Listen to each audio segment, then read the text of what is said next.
passé, la Guadeloupe est devenue française. Avant Nice, avant la Savoie, avant tout le monde. Racontez. Avant même la Lorraine, ma chère. Avant même la Lorraine, et oui. Avant voilà. la Corse. Vive la Guadeloupe française. Racontez-nous. Eh bien, c'est l'idéal de vivre libre. C'est l'idéal également de chercher fortune. Alors, vous avez deux espèces d'individus qui se tournent vers les Caraïbes. D'abord les Forbans. Ah, eux, ils rêvent des galions qui reviennent des côtes américaines gavées d'or et qui vont vers le roi catholique, l'Espagnol. Et cet or, eh bien, il suffit de voir un tout petit peu d'audace. Vous venez accoster avec votre bateau tout dépenaillé, et là, vous jaillissez sur ces énormes vaisseaux, le sabre en avant, les pistolets, vous déglinguez tout le monde et vous repartez avec le contenu de ce ventre du galion.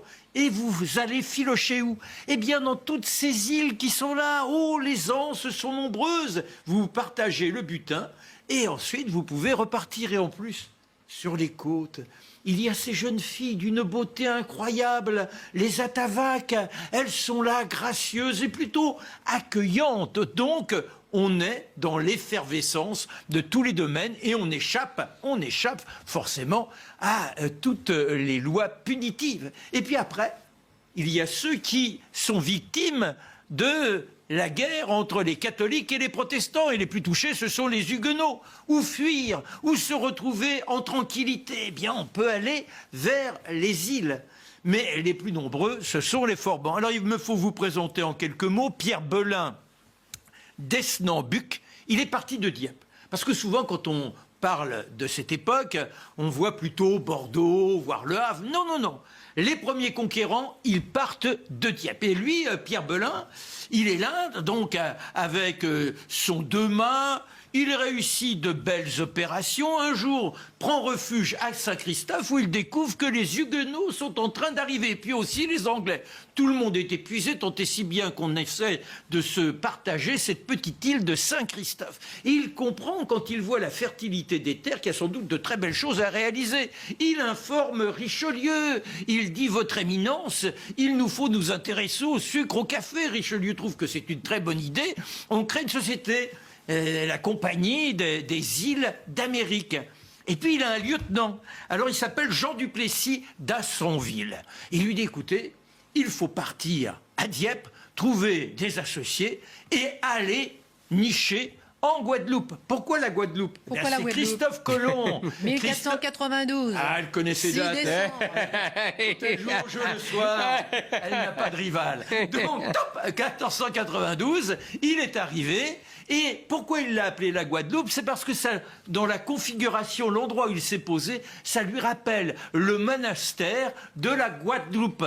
Et c'est comme ça, donc, qu'il donne ce titre. Mais en revanche, c'est un lieu, c'est pas un paradis. C'est un véritable enfer. Vous avez les mangroves, ça semble trop hostile. Donc, les Espagnols ne s'y intéressent pas. Alors, notre Jean Duplessis revient à Dieppe. Il traîne dans les tavernes, cherche ceux qui pourraient être de bons aventuriers avec quelques piécettes à investir. Et il rencontre Charles de Leville. Ah, Charles de Leville, on voit déjà, c'est un sanguin, hein, faut pas rigoler avec lui, mais c'est le bon associé.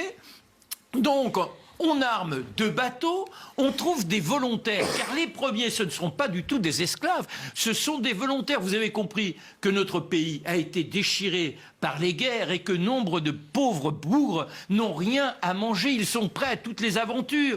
Vous avez aussi ceux qui, malheureusement, ont connu quelques geôles, parfois pour simplement avoir volé une orange, c'est pas grand-chose, mais il est bien de se refaire une santé. Et puis, cette fille de mauvaise vertu qui aimait bien retrouver une virginité, alors ils en trouvent 400.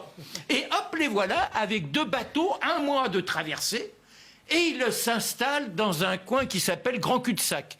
Mais malheureusement, ils sont épuisés, ils s'aperçoivent qu'effectivement, ce ne sont pas des terres qui donnent grand-chose. Notez là que Charles de Leville montre son côté sanguinaire, alors que les... De l'olive. Voilà, de l'olive. J'ai dit quoi? Pas grave. D'accord, de l'olive. Et donc, notre sanguinaire, alors que les Atahuacs les avaient plutôt bien accueillis, qu'on avait cherché... Hein? Les Arawaks. Les Arawaks, ah ben décidément. Vous n'aimez pas la Guadeloupe, hein, je vous ai à J'adore la l'œil. Guadeloupe. Bref. Heureusement qu'elle est là. Ouais, heureusement qu'elle est là, mais je vérifie si elle est capable.